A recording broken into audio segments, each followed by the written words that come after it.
Runes, glorious runes, mysterious runes. This is part 2 of Talking Like a Viking. In this video though, it's actually going to be Writing Like a Viking. So runes, they're interesting, aren't they? R, long U, N, feminine noun, rune. They used to be mysterious, but now we know it for the letters. Mysterious letters. So, runes were meant for anything that you couldn't use a pencil on or a pen. Of course, in their time, they didn't have pencils, they had pens. So, like parchment, vellum, all that good stuff. They could use pens on that, so they used the Latin script. And when they couldn't use a pen, or at least it wouldn't show up very well on a pen, they would use runes on stones and on wood. These are the runes. Now these are the long runes. Here in a moment I'll show you what the short twig runes look like. Short twig would use half a stave. So you see this right here? This is a full stave. It's one full line, like that. One full line. And then they'd use a half of a stave, a half line, for the short twig runes. Alright. Runes are very ambiguous, which is kind of why they're so mysterious, because they represent many different sounds. So the F rune would represent both the F and the V. F and V, like in Führer or in Av. F and V. Now the U rune is by far the most ambiguous rune ever. It's like all of your round vowels put into just one rune. So we have O, and long O. They didn't distinguish between vowel lengths, so in reality you could really just put an O/ there and they'd understand it as O/ or OE. They didn't distinguish between vowel length. I'm just showing that here so you guys can see. So you have O, U, and U. All of those vowels represented in one rune. That's insane. That is like more ambiguous than English, maybe. I don't know. And English is pretty ambiguous too. So then we have the thorn and eth, th and the. Then we have our rip-off F rune, just like, I don't know, we'll call it like the droopy F, the sad F, something like that. This represents the O sound, O, O. Then we have R for our R's, trills, R's, yes. Then we have our K rune for K and G, because each consonant rune would usually, almost always, represent a voiced and a voiceless, or a voiceless and a voiced, like F and V, K and G. Not S and Z, because you'll notice they didn't have a Z anymore. They didn't have a Z anymore.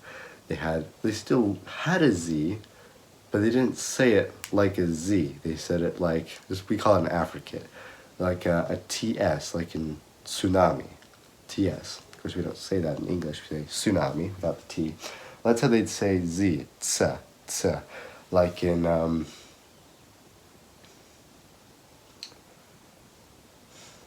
don't know. Like in the adjective beitster, Beztr, beitster means best, the best thing, beitster. So that's Z. Next we have these runes here, H, N.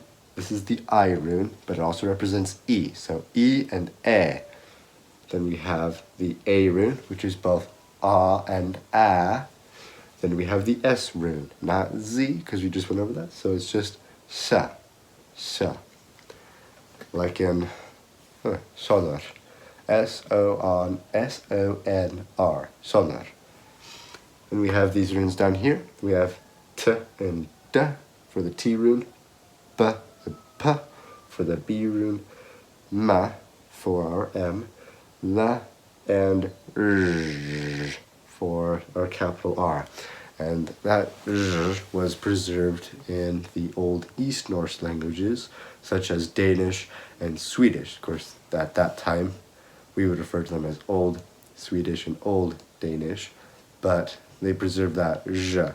sound at the end of words, where usually where you could expect an R in Old West Norse, there was probably a J for them, such as sonar, right? For them it'd probably be sonarj. They didn't quite get to the trilled R yet. They're still in that middle phase from Z to R. They're right there. It's very interesting. Old West Norse used to, but not anymore, at this point in time anyway. Okay, now the reason that I split up the runes this way is because you organize them into threer, or threer. I don't know how you guys make three. I usually do this, but threer, atir. Threer, atir. 3 families. Threer, atir. So we have the first, the second, and the third. Fjörtur, anar, and the third, which is fridi. Alright. Now, I'm going to go ahead and show you guys what those runes look like in the short twig form. But before I do that, go ahead and just screenshot that, get a nice, good picture of that so you guys can save that on whatever device you're watching this on. That way you have a nice reference photo. And I'm going to go ahead and show you guys those short twig runes. And while I'm writing this stuff down, long twig was for the fancy stuff. You had plenty of time on your hands. You didn't have to make dinner. You already washed your clothes, all that good stuff. You had all the time in the world. So naturally, if you had all the time in the world, then you just start writing in runes, obviously, like you do. And you can use long twig because you don't have to worry about, oh man, I have to go pick the vegetables from the garden. I have to go get some carrots or some cabbage. I don't know if they actually had cabbage at that time. I know they had wheat and barley, I'm sure, but yeah, I don't know if they actually had all those other roots, all those other plants there. But anyway, that's long runes, long twig. I don't know. Usually you don't say long twig, you just say short twig, or short twig and long runes. The short runes, though, were for, usually they were for stuff that you didn't care about, like a wooden marker, like we found examples of these little wooden stakes that say,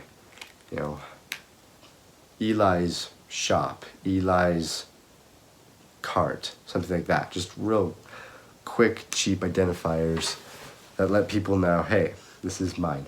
So they would just use short twig for that because it's like, whatever. If it breaks, make another one. If it rots, oh well. Such is life. But those are short twig. And then another thing for short twig, of course, is if you just needed to get something out quick, you write it out quick, then you use short twig. You can still use it on stone and wood, of course. There's nothing, it's not like, oh great, short twig, I can't use it on expensive materials like stone now. Or, oh man, really? Short twig? That's not that cool. No, it was the same thing. I don't know if in their time, short twig had like less prestige. I'm assuming it did because they used it on common items, like wood markers and all of that. But the difference between long twig and short twig, for us anyway, is no different from using your very nice, neat handwriting when you're writing a thank you card to your grandparents for giving you money on your birthday versus writing really quick and sloppily in school for an assignment that you really could care less about, which I get. All right. Here are the runes. Okay, so F-U, Thorn, O-R-K, right?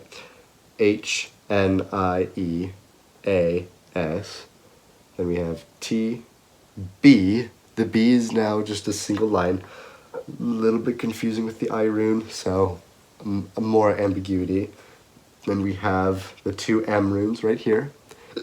And excuse me. Then we have, oh wait. One second. No. So we have T, B, these are the 2 M runes. Here's L, and then this is that R sound. Alright, there's a short twig. Feel free to take a photo of that